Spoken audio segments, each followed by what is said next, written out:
Congress party నేతలకు warning ఇచ్చారు MIM MLA Majid Hussain. Congress party వాళ్లు అంబేద్కర్ ఫోటోలు పట్టుకుని తమాషాలు చేస్తున్నారన్నారు. కాంగ్రెస్ వాళ్ళకి అసలు అంబేద్కర్ ఫోటో పట్టుకునే అర్హత లేదన్నారు. ఇచ్చిన గ్యారంటీలు అమలు చేయడానికి చేతకాని కాంగ్రెస్ నేతలు దళితులకు ఇచ్చిన హామీలు అమలు చేసి అంబేద్కర్ ఫోటో పట్టుకోవాలని సీరియస్ అయ్యారు ఎంఐఎం ఎమ్మెల్యే మాజిద్ హుస్సేన్. राज्यसभा में 17 दिसंबर को इस्तेमाल किया गया। हम यहाँ पर जमा हुए हैं एहतजाज करने उस शख्स के लिए जिसने हमें कॉन्स्टिट्यूशन दिया, जिसने कानून दिया और जिसके खिलाफ जिन लोगों के दिलों में जहर है वो जहर उगल रहे हैं।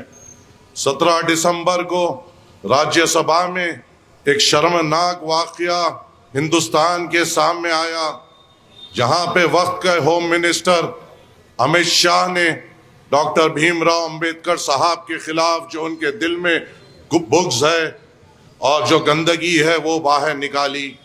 वहाँ पर पूरी हिंदुस्तान के सामने डॉक्टर अमित शाह ने डॉक्टर भीमराव अंबेडकर साहब के मुताबिक कहते हुए ये कहा कि जो लोग अंबेडकर साहब का नाम बार बार लेते हैं, अगर ये ऊपर वाले का नाम ले तो उसे जो स्वर्ग या जन्नत मिलेगी।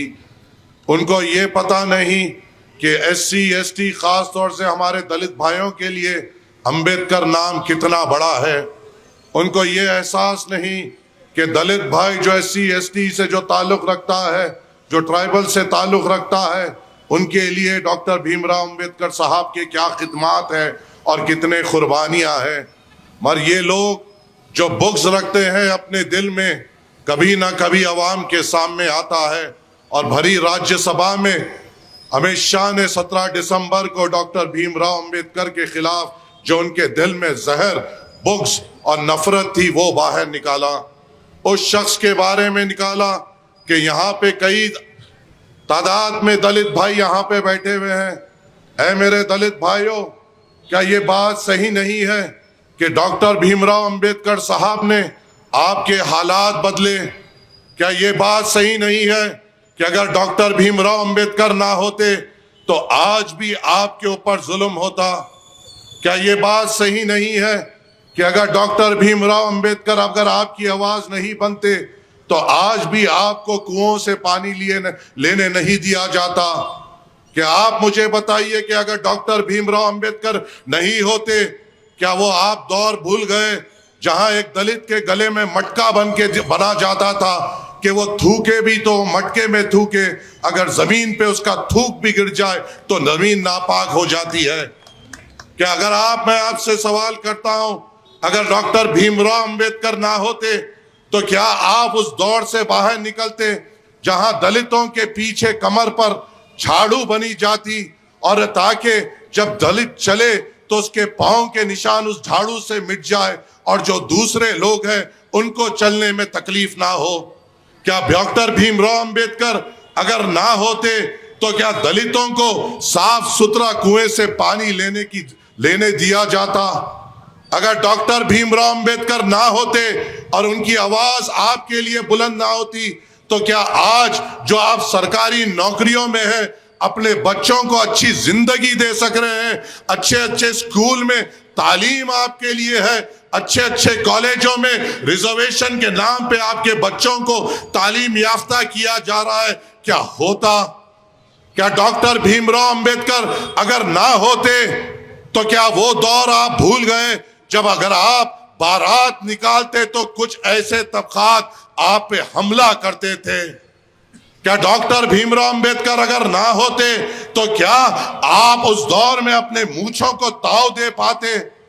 क्या डॉक्टर भीमराव अंबेडकर अगर ना होते तो आज एक जो दलित यहाँ पे हिंदुस्तान पे अपना साता चौड़ा कर फिरता, क्या फिर पाता? डॉक्टर अंबेडकर साहब ने आपको जिंदगी दी, डॉक्टर अंबेडकर साहब ने हिंदुस्तान को दस्तूर दिया, डॉक्टर अंबेडकर साहब ने दलितों को तालीम दी, डॉक्टर अंबेडकर साहब की वजह से आज आपके बच्चे तालीम याफ्ता है, डॉक्टर अंबेडकर साहब की वजह से आज रिजर्वेशन की वजह से आपके बच्चे अच्छे इंजीनियरिंग कॉलेज में पढ़ रहे हैं, डॉक्टर BR अंबेडकर साहब की वजह से आज आपके बच्चे डॉक्टर्स हैं, अच्छे जगहों पे नौकरी कर रहे हैं, क्या उनकी कदर आप नहीं करेंगे तो कौन करेंगे? और इतनी कुर्बानी देने के बावजूद जब कोई राज्यसभा में ठहर कर उनके खिलाफ बोलता तो दलितों का काम क्या था? एससी एसटीओं का काम क्या था?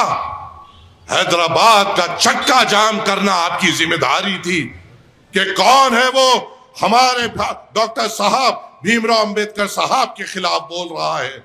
अफसोस की बात है राज्यसभा में ये बात होती है और आज तक माफीनामा नहीं दिया जाता। आज ये मीटिंग इसलिए रखी गई है कि हम हमारे स्टेट से ये मुतालबा करें कि यहाँ के होम मिनिस्टर ये माफीनामा दे कि वो माफी चाहते हैं अपने अल्फाज के लिए, माफी चाहते हैं दलितों के दिल को दुखाने के लिए, माफी चाहते हैं हिंदुस्तानियों के दिल को दुखाने के लिए। अरे आप मुझे बताइए कहां था आज जो ये लोग हमारे खिलाफ बात कर रहे हैं? इनके दिल में क्या है?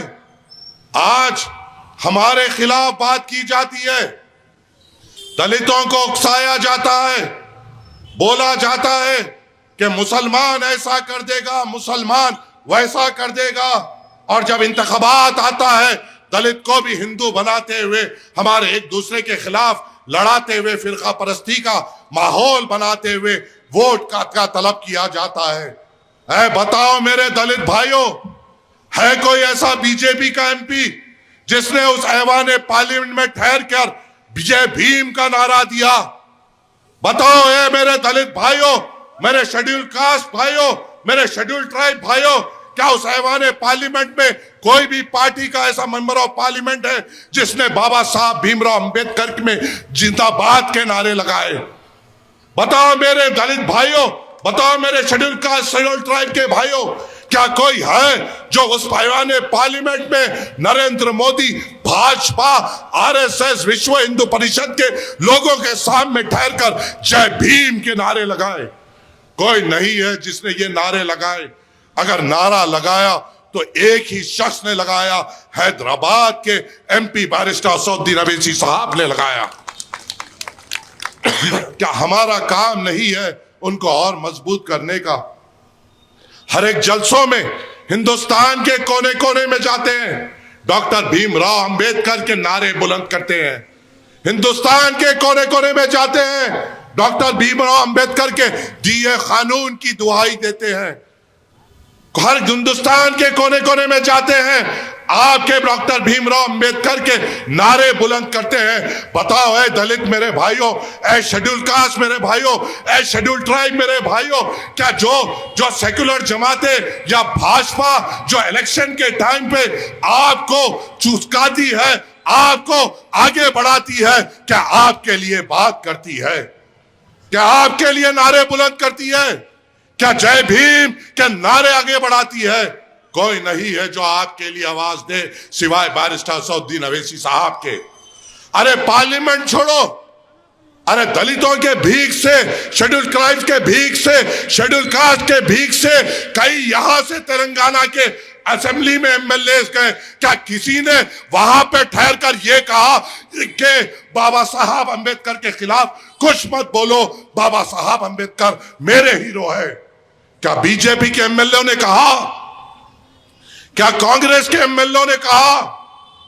क्या बीआरएस के एमएलए ने कहा? अगर इस तेलंगाना असेंबली में अगर बाबा साहेब अंबेडकर के लिए ठहर कर किसी ने यह कहा कि बाबा साहेब अंबेडकर मेरे हीरो है, वो बोलने वाले शख्स का नाम अकबरुद्दीन अवैसी साहब है। ना कोई कांग्रेसियों ने बोला, ना बीआरएस ने बोला, ना भाजपा के किसी ने बोला। मगर दुश्मनी हमसे की जाती है, हमसे नफरत की जाती है। याद रख लो मेरे गयूर दलित भाइयों, मेरे शेड्यूल कास्ट शेड्यूल ट्राइब के भाइयों, कान खोल कर सुन लो। अगर भीम की शान में गुस्ताखी होगी, अगर भीम के सम्मान में खतरा खाएगा, अगर भीम के नाम पे कोई उंगली उठाएगा, मीम मैदान में आएगी, मीम आपकी आवाज बनेगी, मीम आपके लिए लड़ेगी, मीम आपके लिए दुश्मनों से टकराएगी। भीम का साथी सिर्फ मीम है और मीम का साथी सिर्फ भीम है, ये आपको समझना है। अरे मजाक की भी एक हद होती है, जो दिल में आए बोल दिए, जिस तरीके से बात करना है बात कर दिए। अरे इस इंसान के बारे में बात की जा रही है जिसने आर्टिकल 17 को इस्तेमाल करते हुए आपको अनटचेबल अबॉलिश कराया, आपको अछूत होने से बाहर निकाला। न तो आपकी वो हाथ थी कि आपका अगर थूक भी जमीन पे गिर जाता तो जमीन को नापाक समझा जाता, आप कहीं चलते तो जमीन को नापाक कहा देते थे, आप कुछ कुएं से पानी पीते तो कुएं से कोई दूसरा पानी नहीं पीता, आपके बच्चे की अगर बारात निकल जाती तो लोगों के दिलों में छुरियां चलती। तो आपके लिए अगर इस चीज को मुकाबला करके बुखारवानी देखकर आपको इस हिंदुस्तान में काबिल बनाया तो बनाने वाले का नाम भीमराव अंबेडकर साहब है। और उनके लिए अगर कोई नारे बुलंद करते हैं तो वो बैरिस्टर सऊदीन अवैसी साहब और अकबरुद्दीन अवैसी साहब है। क्या मैं गलत बोल रहा हूं? क्या मैं झूठ बोल रहा हूं? मजलिस इत्तेहादुल मुस्लिमीन दिल से इज्जत करती है डॉक्टर भीमराव अंबेडकर साहब का। मजलिस इत्तेहादुल मुस्लिमीन इसलिए भी इज्जत करती है कि वो शख्स है जिसने हमें आईन दिया, कानून दिया, संविधान दिया और उस संविधान पे हम चलते हुए आगे बढ़ेंगे। अरे ये लोग, क्या आपको इतना समझने नहीं आता कि ये आज आपको इस्तेमाल कर रहे हैं? हिंदू राष्ट्र की बात की जा रही है, हिंदू राष्ट्र के बनाने की बात की जा रही है और सामने ठहराया जा रहा है। जब भी हिंदू राष्ट्र की बात होती है तो बताया जाता है औरंगजेब को, बाबर को, हुमायूं को, शाहजहां को और मुसलमानों को बताते हुए आपके सामने पेश किया जाता है। ऐ मेरे दलित भाइयों, ऐ मेरे शेड्यूल कास्ट, शेड्यूल ट्राइब के गयूर भाई बहनों, तुमसे सवाल करता हूं, अगर हिंदू राष्ट्र होगा तो क्या मुसलमानों से ज्यादा तुमको वो वापस उस दौर में नहीं लेके जाएंगे जहां तुम्हारे गलों में मटकी बनी जाती थी, जहां तुम्हारे पीठ पे झाड़ू बनी जाती थी, जहां तुम्हें पीने का पानी तक नहीं दिया जाता? अरे आज हम यहां पे बात कर रहे हैं तो कहा जा रहा है कि मजलिस क्यों कर रही है। अरे मजलिस के अलावा भीमराव अंबेडकर साहब की बात किसने की? तुम तो बताओ, आप तो बताओ कि कौन बात कर रहा है। नामपल्ली में भी देख रहा हूं अजीबो गरीब तमाशे चल रहे हैं। डॉक्टर भीमराव साहब के, अंबेडकर साहब के फोटोज लेके चौरस्ते पे 5-6 पाउडर के डब्बे फिर रहे हैं। देख रहा हूं, तमाशे देख रहा हूं, हिलते डुलते अंबेडकर साहब की फोटो बता रहे हैं। अगर तुम्हें प्रोटेस्ट करना है तो प्रोटेस्ट उस तरीके से करो जिस तरीके से तुमने वादा किया था। अगर तुम्हें भीमराव अंबेडकर साहब ने जिसके लिए कुर्बानी दी, उन खवातीनों को जो तुमने पैसों का वादा किया था वो दिला दो। उन दलितों को जो इंदिरम्मा अल्लू के नाम पे घर देने का वादा किया था, पहले वो कर लो, बाद में अंबेडकर साहब की फोटो पकड़ो। पहले हर घर को, हर नौजवानों को पेंशन देने की जो बात की गई थी वो कर लो, फिर नामपल्ली में पाउडर के डब्बे, अंबेडकर साहब की फोटो भी लेके फिर सकते हैं। ताज्जुब की बात है, मजलिस यहां पर है, मजलिस ने नामपल्ली में शुरुआत की है एहतजाज की। मजलिस ने बताया है कि दलित हमारा भाई है, BR अंबेडकर साहब हमारे नेता है, दलित SC ST के लिए हम लड़ेंगे। तुम जब इनका फायदा उठाए, जो जिस दलित का तुम वोट लिए, तुम एक पब्लिक मीटिंग नहीं कर सके, मजलिस ने की। तुम अब आगे बढ़ो और तुम भी मजलिस के बुनियाद पे चलते हुए तुम भी तो एक ऐसी पब्लिक मीटिंग ऑर्गेनाइज करो। अब हमको देखकर ये भी मैदान में आएंगे, अरे ये कर दिया, अब हमें भी करना जरूरी है। अरे कब तक चीटिंग करके पास हो गए रे पाउडर के डब्बो। वाह रे वाह, ताज्जुब है, अफसाना है। अरे यहां पे थोड़े पुलिस वाले भी मौजूद है। बीच में हम एक टूर्नामेंट कराए, क्रिकेट का टूर्नामेंट कराए। ताज्जुब है, क्रिकेट के टूर्नामेंट के बैनर लगे। सर्कल साहब फोन करना शुरू कर दिए, एसीपी साहब फोन करना शुरू कर दिए, डीसीपी साहब फोन करना शुरू कर दिए, साहब ये जरा बैनर निकाल दो ना। अरे मैं बोला बैनर कहीं को निकालना भाई, ड्रग्स के ऊपर नामपल्ली में एहतजाज चल रहा। और ये आइडिया मेरा भी नहीं था कि ये बैनर ऐसा बनाओ। ये आइडिया मेरे एक दलित भाई अनिल का था, जिसने मुझसे कहा कि ड्रग्स पे हमें एहतजाज करना चाहिए। एक दलित भाई के आइडिया को लेकर जब हम बैनर बनाए और बैनर पे ये लिखा गया से नो टू ड्रग्स, और एक चीज लिखी गई थी। क्या लिखी गई थी बोलो जरा, क्या लिखी गई थी बोलो जरा। अब एसीपी साहब फिर मेरे को फोन करके ये नहीं बोला कि आप मुझसे पाउडर बोले, मैं ड्रग्स बोला, पाउडर हिल्ला बोले। फिर मेरे पे एक नई चीज ने आ जाना। तो ये भी चीजों से हमें गौर व फिक्र करने की जरूरत है, आगे हमें बढ़ने की जरूरत है। ऐसे और एहतजाजी जलसे हम करेंगे, ऐसे और काम हम करेंगे। मजलिस इत्तेहादुल मुस्लिमीन हर वक्त आपके दरमियान में थी, है और रहेगी। मजलिस इत्तेहादुल मुस्लिमीन अपने दलित भाई के लिए हमेशा ठहरती थी, ठहरेगी और हमेशा ठहरेगी। मजलिस इत्तेहादुल मुस्लिमीन आपकी बेबाक आवाज थी, है और रहेगी। मेरी दलित मेरे भाइयों से अब से अदबन गुजारिश है कि हमें आगे बढ़ना है, मिलके करना है। ऐसे एहतजाजी जलसे, ऐसे प्रोटेस्ट मीटिंग्स और करना है।